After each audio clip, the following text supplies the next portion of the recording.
Ah, je pensais pas que ça serait si dur, putain.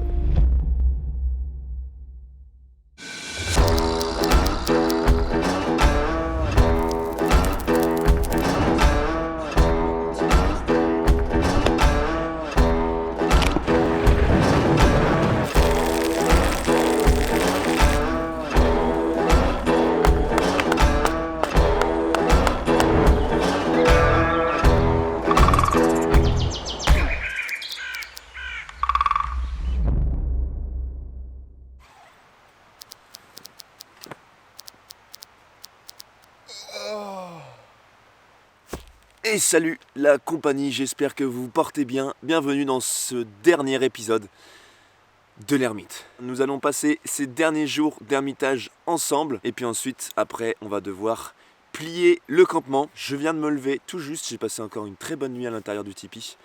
Ça se rafraîchit là, après une grosse canicule, on a vraiment des températures assez basses. Ici il fait 6 degrés la nuit, je sais que je préfère un petit peu la fraîcheur. En plus on a les arbres qui derrière moi commencent à prendre leur belle couleur automnale. Donc on a vraiment fait le tour de la boucle puisque j'ai commencé cette aventure en automne. Allez, je t'apprends rien, tu le sais déjà, mais un petit like avant de commencer la vidéo pour me soutenir. Et puis on est parti.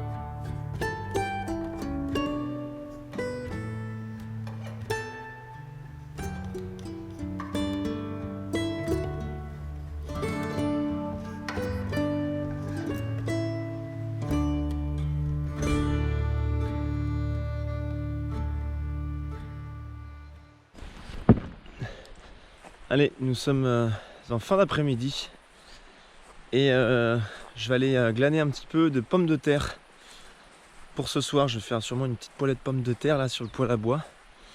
J'aimerais également en profiter pour répondre à certaines de vos interrogations, notamment sur le futur de ce terrain sur lequel j'ai pu vivre pendant 1 an en ermite. Voilà, qu'est-ce que je vais en faire? Est-ce qu'il sera toujours à moi? Je pourrai toujours y avoir accès? Qu'est-ce que je vais faire des ruches, des installations qu'il y aura sur le terrain, du potager? Le terrain, j'aurai toujours accès dessus, je pourrai revenir quand je voudrais. Si un jour je veux refaire une expérience d'ermite, je peux toujours le faire. Simplement, je n'y vivrai plus. En tout cas autant de temps, donc je vais y revenir quelques fois certes, mais plus aussi souvent, c'est certain, que ce que j'ai pu faire cette année. Donc du coup, la question des 2 ruches que j'ai pu mettre derrière, la question du potager dans lequel on va aller pour ramasser les pommes de terre, eh bien simplement je vais garder ces installations là. Les ruches vont continuer à évoluer un petit peu sur le terrain, je ne vais pas les abandonner, je ne vais pas les donner à quelqu'un, je vais continuer à produire mon miel, voire peut-être à rajouter certaines ruches en plus, parce que cette année, rappelez-vous dans les épisodes précédents, mais ça a clairement bien fonctionné. On a une belle récolte avec les petites chères abeilles qui sont juste là.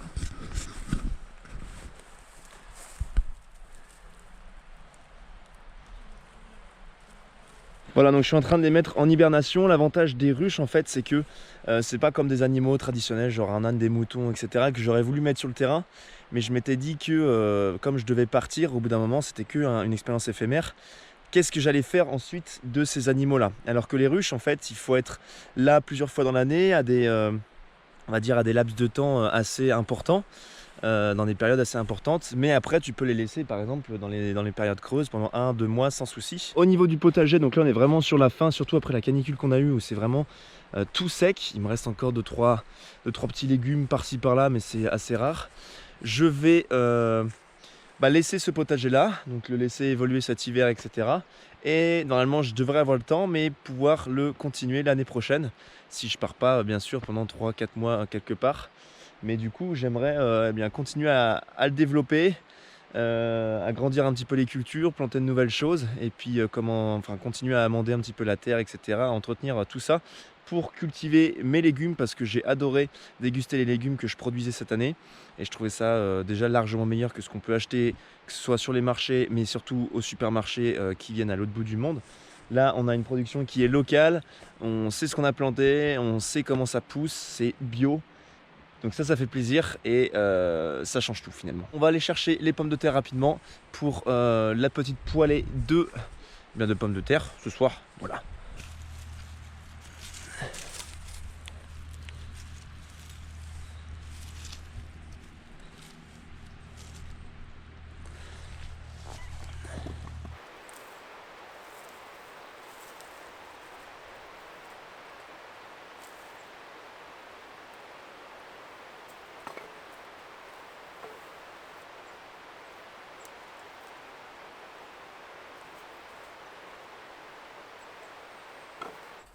C'est une corvée de pommes de terre ce soir, tâche assez longue, mais qui va me permettre de vous parler de mes futurs projets. Parce que qui dit la fin d'un projet, dit le début d'autres projets. Quand on tourne une page, qu'on ferme un livre, eh bien on commence à en écrire un autre. Cette expérience, cette aventure que j'ai passée pendant un an, que j'ai réalisée, c'était une aventure très immobile. Et donc je veux, pour les prochaines aventures, vraiment reprendre le mouvement. Et pour faire ça, juste à la fin de cet ermitage, donc là d'ici quelques jours, je vais partir aménager ma voiture pour avoir quelque chose d'hyper confortable et pouvoir barouder simplement avec ma voiture, avoir de quoi dormir, avoir de quoi ranger mes affaires, être autonome pour qu'on fasse des bons road trips en France, que ça me permette d'aller vous voir les abonnés, d'aller me rendre dans mes différentes aventures, me faciliter ça, et également aller voir d'autres pays. Ensuite, on va également en septembre, grâce à un abonné, partir faire de la randonnée sur un trek de plusieurs jours autour des puits dans le massif central, autour de vers Volvic, Clermont-Ferrand. Et je vais faire cette randonnée accompagnée d'un âne. L'abonné qui m'a contacté est une personne qui loue des ânes, qui a une ferme avec des ânes. Et donc il m'a proposé de me prêter un âne pour plusieurs jours, plusieurs semaines. Et moi ça faisait juste des années et des années que j'avais comme projet de randonner avec un âne. J'ai toujours voulu essayer. Donc ça va être l'occasion et j'ai trop hâte de réaliser ça. L'aventure que j'ai pu vivre là d'Hermitage, c'était une aventure non seulement immobile, mais également une aventure très solitaire. Et j'ai envie de plus toucher à des aventures avec du partage. Et comme vous devez connaître cette citation juste ici, tac, le bonheur n'est réel que lorsqu'il est partagé, une citation d'Into the Wild, vous devez connaître cette fameuse histoire. Donc je vais partir un petit peu explorer une autre forêt, on va sortir un petit peu de nos forêts continentales et on va aller explorer la forêt vierge, la jungle quoi, l'Amazonie. On va aller en Guyane, donc en binôme avec Axel de la chaîne Instinct Sauvage. On est en train de préparer ça, normalement ça devrait vraiment se faire. On bosse dessus, je bosse également avec mon pote Dimitri qui maintenant travaille à mes côtés pour justement créer ces gros projets là. Donc j'ai vraiment hâte de vous proposer ça, hâte de découvrir une autre forêt. Et le but va être de survivre pendant un mois dans la jungle. Tellement hâte, tellement trop hâte. Donc voilà un petit peu les projets. Également, je me suis mis à écrire. Vous savez que ça fait un petit moment que je me suis mis à écrire et que j'ai la volonté d'écrire des choses. Et donc, j'ai été démarché par le magazine La Passion des couteaux, qui est un magazine qui est spécialisé dans tout ce qui est coutellerie, dans aussi tout ce qui est outils tranchants, les haches, etc. Et j'ai écrit mon premier article qui apparaîtra aux alentours de novembre-octobre, je sais plus à peu près. Je tiens à vous dire que vous pouvez toujours participer financièrement à la concrétisation de ces projets à travers Tipeee. Je vous mets le lien en description, je sais que vous êtes plus d'un déjà à le faire chaque mois et je vous en remercie réellement. Allez, j'arrête de vous parler parce que les pommes de terre ne vont pas s'éplucher toutes seules et je suis en corvée de pommes de terre, donc il faut que je fasse mon travail au bout d'un moment.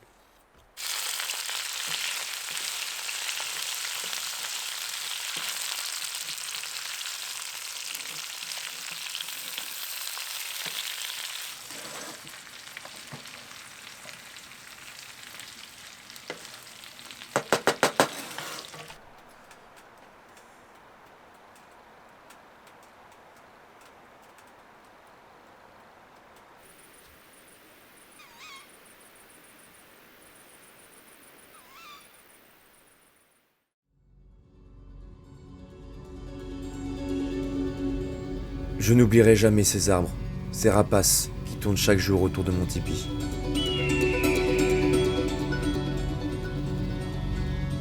ce plaisir unique de couper son bois et d'allumer son poêle, source de réconfort l'hiver, d'aller goûter l'eau de la rivière et de se laisser tenter par une baignade.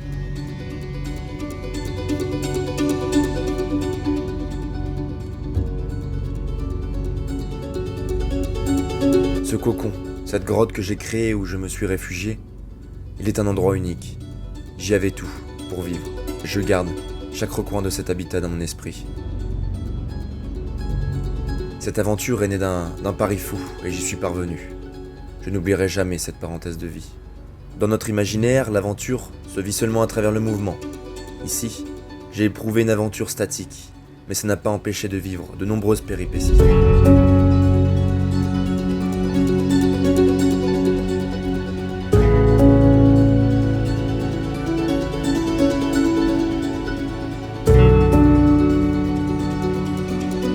Au travers des saisons, dans la nature, j'ai connu divers sentiments puissants. La peur, le stress, la joie ou le bonheur.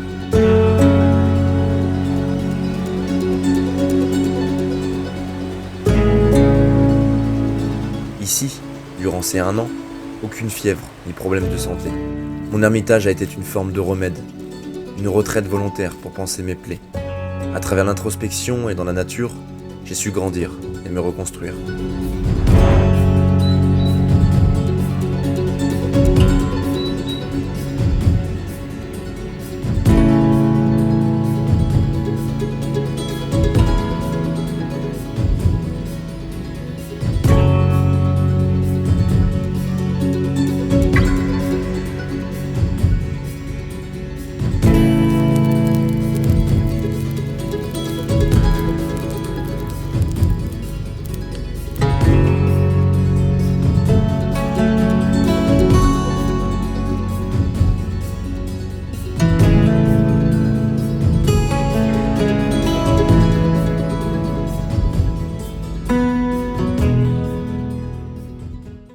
J'ai vécu cette année extrêmement solitaire et aux dépens des conditions climatiques au sein de la nature. J'ai pu vivre dans la nature avec elle au rythme du soleil, de la météo, et j'ai pu constater un petit peu que vivre dans un habitat léger, c'était avant tout être sensible à son environnement et puis un petit peu vivre avec ces conditions-là. Cette expérience que j'ai voulu éprouver pendant 1 an, c'était avant tout pour un petit peu voir comment on pouvait vivre dans la nature, dans un même lieu pendant plusieurs saisons. Et essayer d'éprouver l'automne avec tous ces fruits, ces belles couleurs et ces températures qui deviennent plus fraîches. L'hiver avec ces températures froides, mais ces longues nuits. Le printemps avec cette abondance de fleurs, cette abondance de ressources. Et toutes ces choses-là, un petit peu voir comment la végétation, les animaux pouvaient évoluer sur un certain secteur et essayer de vivre avec ça.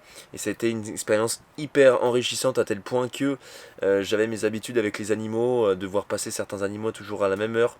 Limite d'avoir certains rendez-vous avec je pense notamment avec un chevreuil, avec certains oiseaux, une chouette, des buses. Il n'y a pas de racines à nos pieds, ceux-ci sont faits pour se mouvoir. Et ça veut vraiment tout dire, c'est que... concrètement, après cette expérience, je me suis dit qu'il était important d'avoir un chez-soi, quand même, un cocon sûr où on pouvait venir se reposer. Mais je pense que nous sommes partout chez nous, sur chaque chemin, nous sommes chez nous, dans chaque forêt, chaque montagne. On peut élire domicile. Maintenant, c'est vrai qu'il est bien d'avoir un endroit sain, où on a des proches, où on a vraiment un endroit où on se sent bien pour quelquefois, quand on veut faire une pause, et bien venir se reposer. Un endroit un petit peu comme je l'avais créé ici, un petit cocon de bonheur. Maintenant, j'ai envie justement de partir à la rencontre de personnes pour échanger sur ce que moi j'ai pu faire et essayer d'être ouvert à ce que les autres ont pu également avoir comme expérience dans leur vie. J'ai un peu l'impression d'être guéri sur pas mal de choses et d'être prêt à retourner dans la société. Je sais que je remettrai un pas beaucoup plus que je ne l'étais dans cette société moderne, tout en gardant une sensibilité et un œil un petit peu aguerri sur le fait qu'il est possible de vivre autrement, je pense, et surtout sur le fait que j'ai acquis une grande résilience, une plus grande autonomie et une façon de voir les choses qui est complètement différente. Donc ça c'est hyper important pour moi. Je sais que j'aurai toujours besoin de cette grande solitude, de parfois me retrouver seul, de me ressourcer, mais j'aurai aussi peut-être de nouveau ce besoin de repartager. Je vis un sentiment assez étrange. Je suis le cul entre deux chaises en fait, entre l'excitation d'attaquer tous ces nouveaux projets sur lesquels je travaille depuis plusieurs semaines.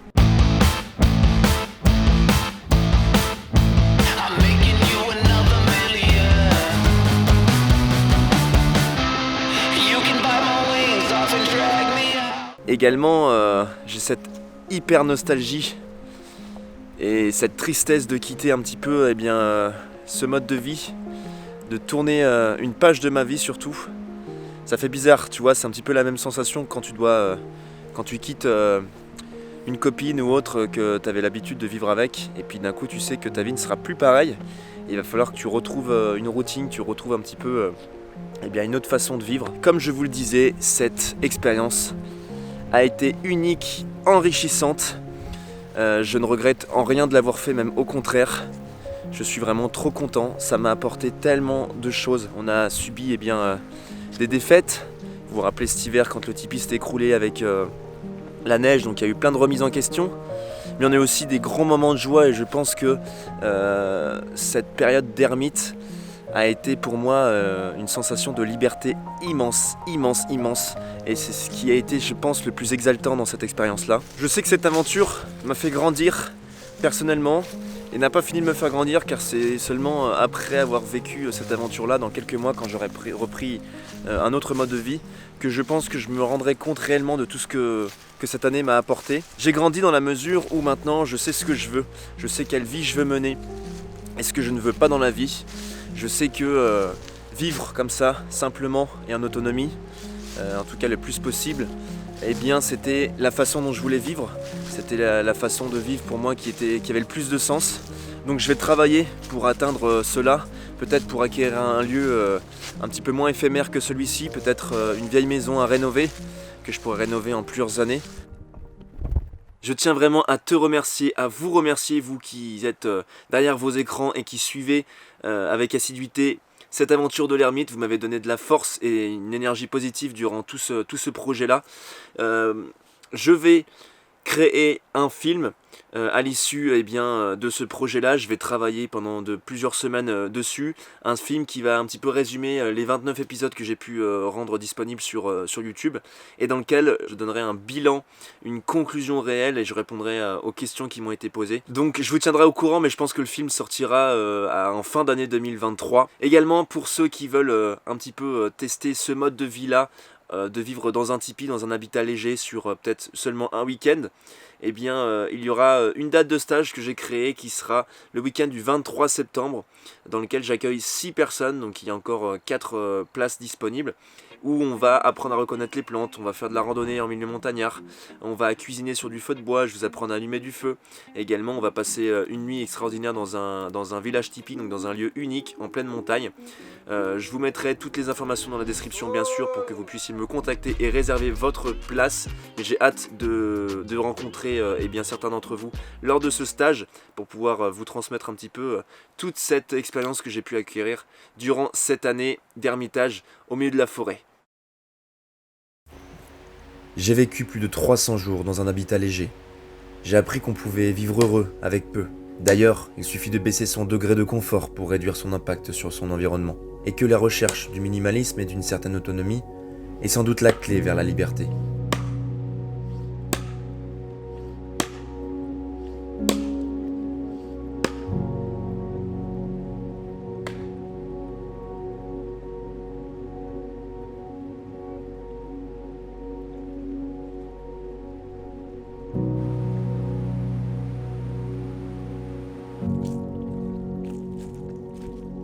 Aussi, l'ennui n'est pas ton ennemi, bien au contraire. Il est ce qui te permet de rêver. Vis l'instant présent et tu ne regretteras rien. La beauté est à la fois dans le détail mais aussi dans la grandeur.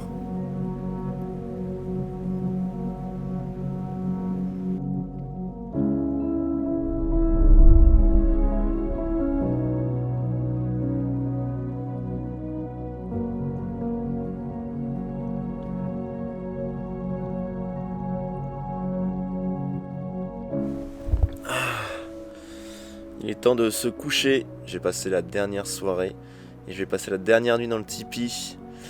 The last one. Ça fait extrêmement bizarre, c'est très très difficile de vivre ça seul ici, de se dire que c'est une page de ma vie qui se tourne finalement, et que demain on va démonter tout ça et que je ne reverrai plus ce lieu, ce cocon que je m'étais créé et que j'ai pu voir pendant 1 an au fil des saisons. C'est assez compliqué, assez difficile là. J'ai pas vraiment les mots pour vous expliquer ce qui se passe dans ma tête là, mais c'est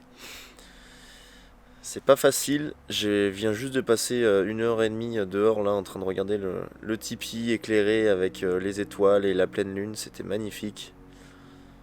Et c'est dur de se dire que quand on tourne cette page là, que c'est la fin de cette histoire.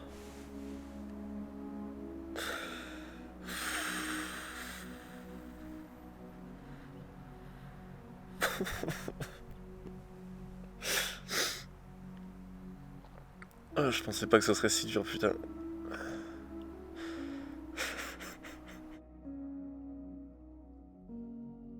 338 jours passés à vivre dans son tipi au milieu de la nature pour vous montrer qu'il était possible de vivre autrement, plus en harmonie avec la nature, dans la simplicité et à la recherche d'autonomie. Aucun regret, car je pense que dans la vie il ne faut en avoir aucun, vu que chaque chose qui est vécue doit être pris comme une expérience, même si c'est une défaite. À travers tous les messages que vous m'avez écrits et que j'ai lus, c'est vraiment un plaisir pour moi de vous avoir partagé cette expérience, de vous avoir fait rêver, de vous avoir appris également des choses. Et bien sûr, pour tous les rageux, eh bien je suis ravi d'avoir contribué à occuper vos longues journées pour que vous puissiez avoir le temps d'écrire vos longues conneries. Enfin voilà, j'ai une petite pensée à tous mes partenaires qui m'ont soutenu lors de ce projet, de ce long projet, parce que 1 an ce n'est pas rien. Ici je pense bien sûr pour la tente à Canva Camp, également à EcoFlow pour mon système électrique, et puis à Petromax pour avoir un petit peu équipé en termes de mobilier.